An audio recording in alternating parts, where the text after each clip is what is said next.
Now, did you notice another thing Josie said in her video? I had some personal, pretty intense problems in my life then. Narcissists are attracted to vulnerabilities. So if a person's projecting, this air of being vulnerable, they target vulnerable girls. All they do is very, very simple. They find what you are insecure about, they see those wounds on you, and they stick their grubby little fingers in those wounds. They're very fucking manipulative, they're fucking predators. So they go after these kids. They want to know, where are your vulnerabilities? They go after quiet people who won't speak up. Very calculative. Narcissists are all around the world. And what are they attracted to? Positions of power where they can influence people who are in a vulnerable position. If you want to know what Harley's guilty of, you can just look at what he accuses others of. And it's pretty disturbing how accurate it is. Quiet ones. So these guys go to a potluck. And it tends to be very specific. And they can quickly work out who's going to be good target. Who's not going to speak up, things like that. Narcissists just look for any chink in a person's armor that they can go after. After a while, you start to read people, you learn, who's a danger, who's a threat, who's an easy target. Yeah, they're out there, and they're unfortunately in positions of power. But again, because they are so arrogant, they usually implode and they get found out. But unfortunately, like a Harvey Weinstein, eventually they implode because they harm enough people that eventually people can't just go, oh, it's just one or two, which is enabling. Sexual predator is someone who seeks out someone they know they can exploit. They suss people out like, yep, she's weak, she won't say nothing. I'm going to fucking try and dominate her, intimidate her. That's a sexual predator. Narcissists, they're driven to feed their ego. Everything they do is about power and control.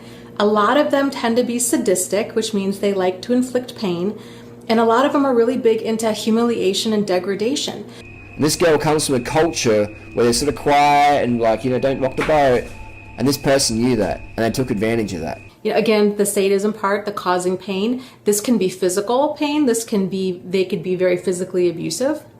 Or it can be more of like an emotional pain. And I've met a lot of seedy, dodgy motherfuckers, but to pretend to be something else they're not, to hustle teenage girls or inexperienced women. So there's a pretty disturbing pattern with the kind of girls that Harley is targeting. They all have some kind of trauma.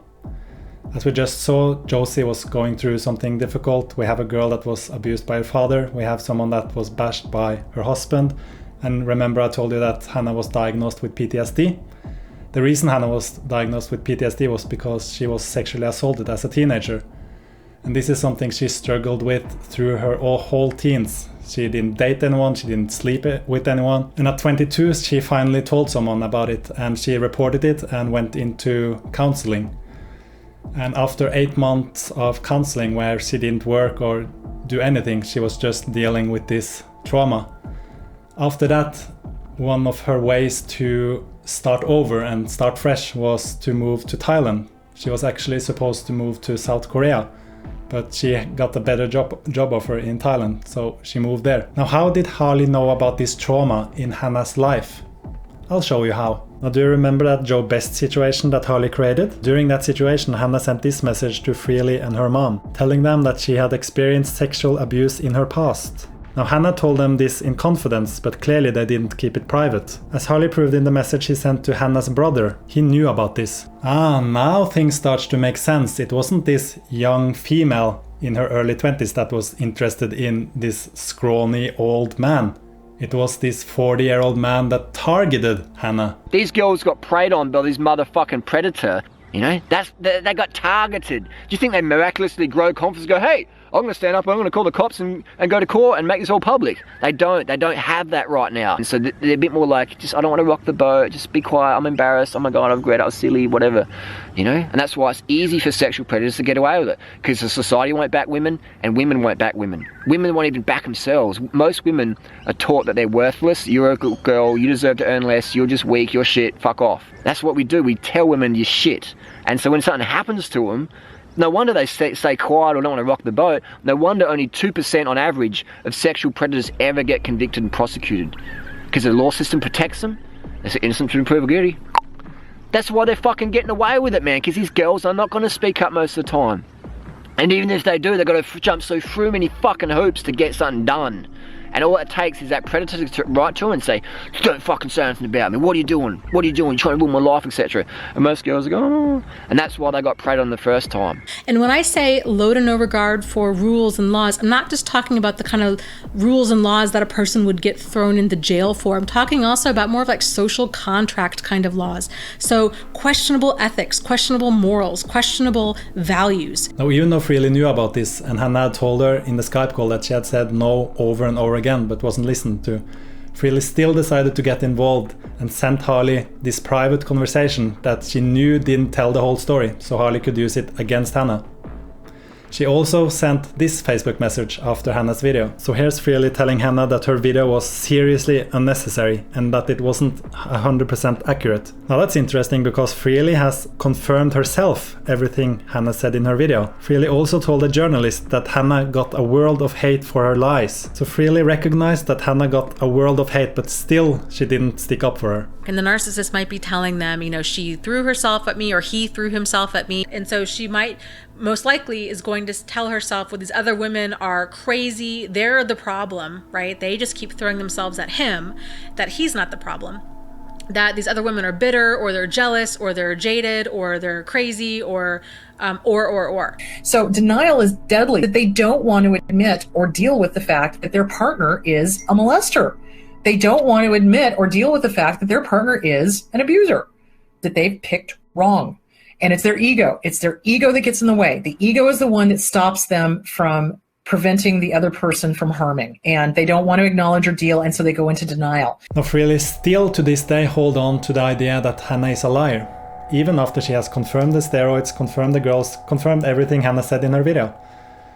Now, after the breakup between Freelee and Harley went public, Freelee revealed quite a few things. Here you can see Freelee telling Harley that you made me scared to speak up with the truth because you promised to make my life hell if I did. This is exactly how he blackmailed Hanna to stay silent. Here Freelee says, when he was at my house he was constantly trying to sleep with me and grope me, and it was awful, even trying to film me in my underwear against my will. I told him no many times. Oh, just like Hanna. Now when Freelee got a new boyfriend, she said it was so nice to be around someone who respected her boundaries. It's just really, really nice to be around someone who has just similar life goals, a similar way of doing things,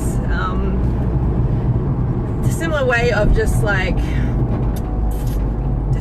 respecting certain boundaries and stuff like that without going into too much detail. Now, even after saying all of this, Freelee still names and identifies victims of Harley's abuse. Here she identifies the person who was bashed by her husband, saying she was coerced into bed. She also names the 18-year-old virgin that Harley targeted. Narcissists seem to be obsessed with virginity.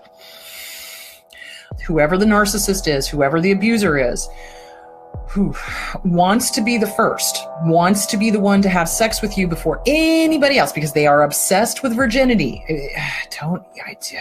Dog face banana patch. This is one of those ones where I'm just like, this is truly fucked up. Do you remember when Harley said he would like to see a 17-year-old get banged with a toothbrush? If you've got a live link, video link, send it to me. These story DM times. me on Instagram. And he goes, oh, I'd love to see a live link of that. Send me that. Would you love to see a live link of me, a 17-year-old, getting fucked with a toothbrush? You're not creepy. You're not weird. And the 17-year-old responded and said that he was a creep. Her boyfriend suddenly, when something was talking about me getting fucked, got interested because he's creepy. What the fuck is wrong with you? Freelee knew about the 18-year-old virgin that Harley had targeted, and she still made this video to defend him. But then you have the gall to call my boyfriend a pervert. This is probably one of the worst things you have done, because I have friends who have been molested and it is fucking horrible, okay, what they went through. So for you to just make light of it and for you to just have the gall to involve my boyfriend in such a serious allegation is just disgusting, and it makes me lose all respect for you. Now all this 17-year-old said was that Harley was a creep, and look how triggered Freelee was. Might it be that she knew that Harley was a pervert, that she suddenly brought that up even though it wasn't said? And here Freelee is naming Hanna, spreading the lie about the hickey, spreading the lie about the sore pelvis. She even says, so thoughtful of him to share that. But then Freelee shared it with an even bigger audience. So thoughtful of Freelee to share that she knows her lies. Then Freelee names the girl that was abused by her father, And look at this Tumblr post that Freelee posted December 16, 2015. This is after she knew about everything Harley had done. Still, she's saying, believe it or not, the man's got a huge heart. And she dares to tell Hanna that her video was inaccurate and should be removed.